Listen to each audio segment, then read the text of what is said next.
Jean-François Fontaine, malgré un contexte difficile, le Festival de la Plaisance de Cannes continue de bien se porter? Absolument, nous avons cette année un nombre de bateaux records, nous avons une exposition de catamarans considérable et dans un environnement délicat où beaucoup de salons ont fléchi, on fait des baisses de 10-20%, Cannes va bien. Pourquoi? Deux raisons. La première raison, le site, le cadre, évidemment l'accessibilité grâce à l'aéroport de Nice, mais aussi cette dimension internationale.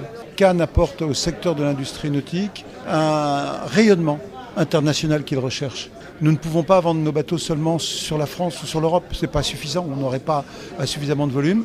Et donc les industries nautiques françaises sont déjà très présentes à l'international. Et à Cannes, sur les pontons ici, on entend parler l'anglais tous les jours, l'italien évidemment, l'allemand, le russe. Et donc il y a un rayonnement extrêmement fort et ça c'est vraiment essentiel. On a également beaucoup d'exposants étrangers. La plaisance se porte mieux dans les pays étrangers? Je dirais que c'est très variable. On a des pays qui restent très difficiles. Je pense à l'Espagne, je pense à l'Italie. Mais des pays qui se redressent. On a tous aujourd'hui beaucoup d'espoir sur la reprise américaine. Et puis on a des marchés que j'appellerais non récurrents, des marchés difficiles qui de temps en temps fonctionnent, de temps en temps se ralentissent, notamment sur les pays émergents. On voit de temps en temps une montée en puissance subir d'un ralentissement. Mais globalement, je pense qu'on a passé le point bas, que 2013 aura été l'année du point bas, entre guillemets, globalement, et qu'à partir de 2014, nous aurons à nouveau une croissance dans notre industrie. Alors si vous me posez la question de combien, je ne suis pas capable d'y répondre. Mais on a vraiment le sentiment qu'on est sur une reprise. Mais l'industrie nautique en France reste optimiste, donc? Oui, parce que nous exportons. Et par ailleurs, les métiers des services, que ce soit location, le goût pour la plaisance reste fort. Le goût pour la mer, le goût pour les nouvelles pratiques. Regardez le paddle. C'est une forme de navigation nouvelle qui permet d'aller sur le littoral, qui est assez complémentaire du kayak.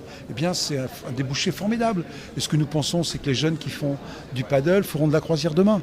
Donc l'accès à la mer reste, je dirais, très attractif pour tout le monde. Et en matière de nautisme, quelles sont les dernières tendances? Écoutez, aujourd'hui, c'est la montée en puissance du catamaran sur les bateaux habitables. Sur la glisse, c'est le développement incroyable du paddle qui est en pointe. Et puis, les métiers de service qui ont eu un début d'année épouvantable, notamment avec une météo qui était exécrable, mais qui ont eu un mois de juin, juillet, août formidable. Quels sont les autres grands chantiers que continue de pousser la Fédération des industries nautiques? Alors, les chantiers de la Fédération des industries nautiques sont les chantiers classiques de la formation. Même si notre métier recrute moins, il y a un renouvellement de génération. Donc on est très présent sur le terrain de la formation.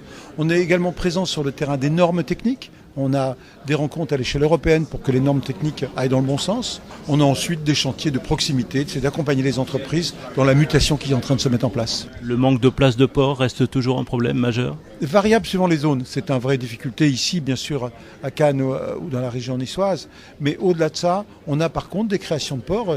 Pendant ce salon, nous avons eu les informations relatives à l'extension de la Seine-sur-Mer, ce qui est une très bonne nouvelle. Sur la côte atlantique, on a le port de La Rochelle qui va faire une augmentation significative. Donc il y a un vrai mouvement sur les augmentations de places portuaires.